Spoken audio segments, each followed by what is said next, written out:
Well, hello everyone, and welcome back to Mind Your Venture.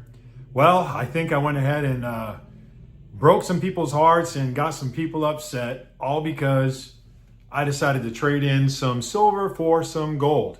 Well, I want to explain it a little bit because everybody's situation is different, and I'm not going to say that it's right or wrong or the right time or wrong time to do certain things. So I'm not a financial expert, nor do I give that kind of advice, but I will say that I've been stacking for quite some time, and I always had a goal to try to stack silver and gold, but gold is pretty hard to come by, especially when it's over $4,000 an ounce. So what I decided to do a long time ago is I set a goal for how much silver I actually wanted to have in my stack. So to put that in perspective, I think it's a good idea to set goals. If you want to start off with saving 50 ounces of silver, that's great. Or let's just make it easy and say 70 ounces of silver. So if you had 70 ounces of silver, that is the ratio for gold to silver right now. So it would take 70 ounces of silver to get 1 ounce of gold, right? So if you had a goal for only having 70 ounces of silver and you decided to want to get into gold, a good way to do that would be to continue to stack silver. And when silver gets to the proper ratio that you feel comfortable with. I've heard a lot of people say 70 to 1. I've heard people say 50 to 1.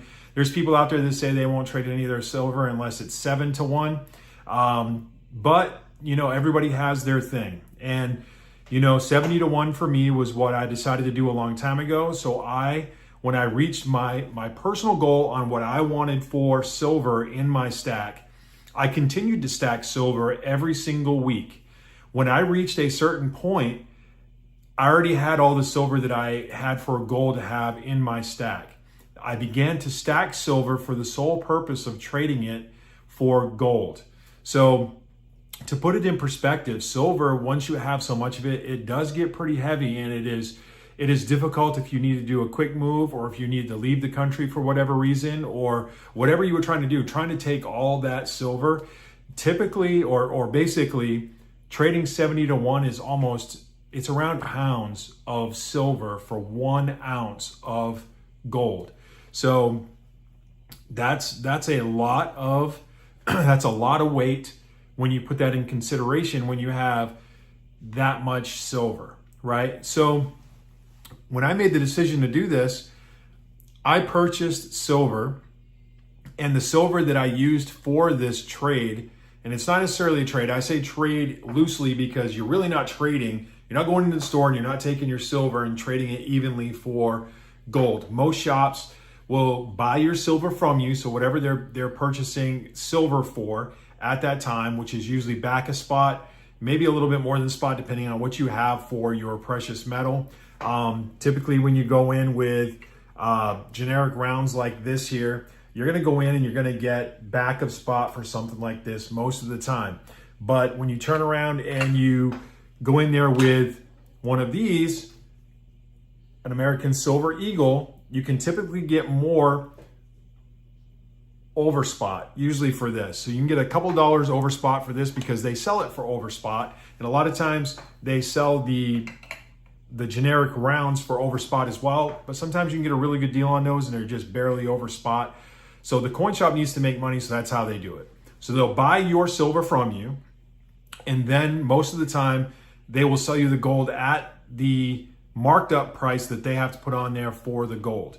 Now, not a lot of people like that, but businesses are there to make money, and if they're there and that's the place where you can get your gold and your silver, then they're there for a purpose, and they're there for you so that you can get this material. And a lot of times you can get really good deals, better than you can if you were trying to order it online, or and if you've watched any of my videos, ordering online can be a little bit dangerous if you don't pay attention to what you're doing. You can get scammed, and it's easier to build a trust with a local coin shop, an LCS, and work with them to do those kind of things. Now, here the last couple of days, silver has been around 67 to 1 ratio.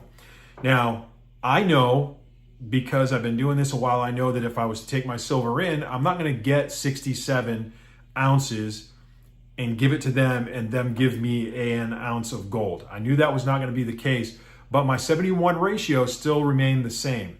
So I made some calls when the ratio got down below 70 and started calling around some shops. And, I was not surprised at all that my local shop that I have found that I did a lot of research on before I started going there was the best deal for my money. And they were the only ones out there that I could get 70-1. There were a few that were 73-1, and there was one that was 75-76-1, depending on exactly what it was I was going to be bringing in. But basically, they were buying everything back of spot, and it was a little bit difficult for that. And their markup on their gold was quite a bit higher than the local coin store that I go to. So now, I did take my Eagles in, and my guy gave me a really good deal on those, gave me over spot price for that. He gave me over spot price for my Maple Leafs and gave me under spot price for my generic rounds. And he gave me back of spot price as well for my 16 ounces of the gold-plated coin that I had or rounds that I had. So to put it in perspective, though, I did get my 70-1. Now, here's the other thing that a lot of people out there are condemning me for. Oh, you're supposed to hold on to your silver because the price keeps climbing and it's outpacing gold. It's amazing. You can't believe you made such a stupid decision to trade out your silver for your gold. Comments of people that try to tell me that I did the wrong thing here. Now, they might be right. Silver might go back up in price. It might go down in price, but I do know this much. Like it or not, gold is a way more stable asset to have, a way more stable piece of material to have than silver. Silver is very volatile. If you've been following the market for any length of time, you know that it has its big spikes and it has its dramatic drops. It happens all the time. And it can be pretty steady. And yes, long term, it still does way better than the fiat dollar. So when it comes down to it, I'm not going to stop stacking silver.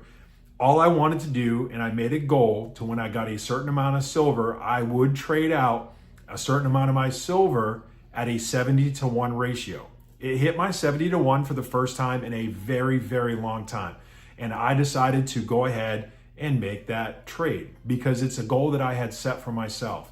Now, I'm doing this not taken away from my personal stack that I have a goal of setting. I still have all the silver that I wanted to have in my silver stack. I'm nowhere near my amount that I want for gold.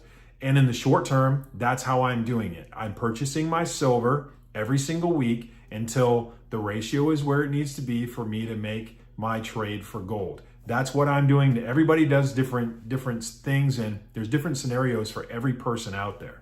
Mine was this way because that's what I had planned on doing. Now, here's another thing that was great for me, and I don't care what anybody else says. I think I made a great choice here because not only did I get a silver eagle, a gold eagle, which I didn't have one. I don't have. It's my very first one, and I'm so happy that I have it. And it took me a long time to get enough silver to be able to do that and to wait for the ratio to get where it needed to be because I just don't have over $4,000 sitting around to go buy an eagle, right? A gold eagle is expensive. And if you can go buy them, great. All the more power to you. Go buy as many as you can. God bless you. And I'm happy for you. But for me, I had to strategize and come up with a plan on how to make that happen in my own life. I don't have that much money that I can just float around and buy gold whenever I want it. So I decided to do it this way. Now, I set this silver aside a long time ago, waiting for the ratio to be where it is. Overall, my average price for this was $26 an ounce, average for all the silver that I had purchased to put aside for my gold trade. So all in all, just over $1,800 is what I actually set aside in value for the fiat dollar. It was a little over $1,800, and now I have a $4,300 piece of gold for $1,800. And you can't tell me that's a bad deal. Could it have been a better deal? Absolutely. Could it have been way worse? Absolutely. Silver tomorrow could drop down to $40 an ounce, and the ratio could go over 100. Again, it could be 120-1. So I don't like playing the games. I set goals. And when things happen, I move on my plan. So, and I believe that's the best way for everybody to do it, but do what you want to do. Everybody has their own ways of stacking and they have their own reasons for doing so. Mine are clear in my mind, and in no way do I feel like I made a bad decision here. I've been waiting to make this decision for a long time. And if it goes down to 50, which is my next mark, I have another 50 pieces of silver that I have sitting around waiting for the time for it to drop to 50. Now, if it stays at 70 and I get enough to go back up to 70 ounces that I'm willing to trade in for gold and it's still at 70, I will trade in another 70 when I get there for my gold to silver ratio, because that's what I do. Not everybody's going to do that. And I could wait around a very long time and stack up 140 ounces of silver before the gold silver ratio gets to this point again.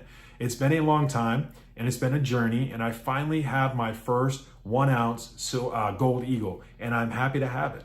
And I'm glad to share this for you guys out there, because there's a lot of people that get discouraged, and the American dollar is not what it used to be, and it's continuing to get worse. I don't know what the future holds. Nobody can really tell the future. Could silver stay way high where it is right now? Could it plummet once again down to a level of $15? That I'm not too sure of, but it's possible. There's one thing that I do know. Gold has never tanked by half at any time that I can remember, and I've looked at it, and it has had its drops in the market, but not as drastic as silver has many times, right? So it's a more stable way to increase your wealth, and getting that kind of return where I spent $1,800 and got myself a $4,000 piece of gold for $1,800. That's an amazing deal, however you look at it. Now, there was people out there saying, you're going the wrong way, man. You should be selling your gold and trading it in for silver. I don't necessarily want any more silver. I have enough of it. I have my goal set for what I want for it. And now it's become something that I can use. I've been doing some videos and selling some of my stuff and just having fun with the silver that I have. And I'll sell some and get some pieces that I really want. And it's now become more of a collecting thing for me than a stacking thing for me, if you can understand that. Some of you out there may understand where I'm coming from, and I'd love it so much if you guys would leave some comments about this in the comments below. I do my best to respond to all the comments, and I'd love to hear from you guys out there what you do. Everybody has their way of doing it, and I'd love to hear from you and find different ways of doing things. Now, I will say this, I do not have any palladium, I do not have any platinum, and I'm not so sure if I want to get into those types of metal. Silver and gold is what I've been doing, and I've been doing it for a while, and that's where I've been sticking. It's my comfort zone, but I'm not opposed of getting out of my comfort zone and trying something new and discovering new things. Recently, I was getting comments about gold backs, and I was very much against them for quite a long time. And most of the coin stores I go to and most of the people I talk to are opposed to them as well. But there are so many people out there that actually use these for currency. You can buy them. I decided to go ahead and give it a try, and I did buy a few of them just so I can see how it works and maybe try to understand it a little bit better. There are not very many places around here that I can use them at, but I'm open to new ideas. And the ones that I have purchased are actually worth more on their market than they were when I bought them. So they are not worth what I paid for them in gold yet. When you look at it that way, if you understand, you know. If you know, you know. If not, you can watch one of my videos. I'll try to link it up here about the gold back so you can understand what that is. But I'm always willing to try something a little bit different and to understand it and to walk through it. So if you guys have any suggestions, leave some comments down below. And just so you know, I'm not going to stop stacking silver. I've been getting rid of some of the silver that I got a long time ago that is just, you know, the basic rounds. And I bought a whole bunch of silver eagles, and I got really good deals on them. I waited for the price to be just right, and I jumped on them when I could. It's a big majority of my stack. I just got rid of a lot of my maple leafs and I still have a bunch of Buffalo rounds. That's where I started, and it's what I had most of, because when I first started off, that's what I was looking at, because it was the most recognized, and I wanted to enter this thing safely. Over time, I've ventured off into other things, and one of my favorite coins is the this one right here. It's the Britannia, and it's just a beautiful coin, and I do have a lot of these, and it's one that I decided that I wanted to start stacking, so I have quite a few of these. But anyway, I just wanted to share that with you and kind of explain why I did what I did, because it's my personal journey. That's what I'm sharing. I'm not using this as, here, I want you guys to do this. You guys should all do this. You should be selling your silver for gold. You should be trading it in. That's not what I'm saying at all. I'm explaining what I did, because I don't want somebody to go dump all of their silver right now to get gold, and then gold levels off or drops a little bit, and then silver goes through the roof, and then they feel bad for listening to my advice. I'm not advising anybody to do this. What I'm saying, this is my plan. This is what I put together for a plan, and I feel absolutely comfortable 100% with the decision that I made, and I feel like I came out way ahead. Again, I spent $1,800 and now have a $4,300 piece of gold. It's amazing to me what it does. Like, silver is amazing. It gave me the ability to get the gold that I wanted, and it did exactly what I was hoping it would do. It would get me more gold, right? So that's what I wanted to do. It's what it did for me. But everyone out there, please at least get in, get started, start stacking, keep on stacking, onward and upward. There once was a man that stacked silver, so he called himself an investor. But the silver he had was not enough, so he stacked it more and more. Soon then the increase comes, shiny, glittery, and in large sums. Now when the stacking's done, he loved it more and more.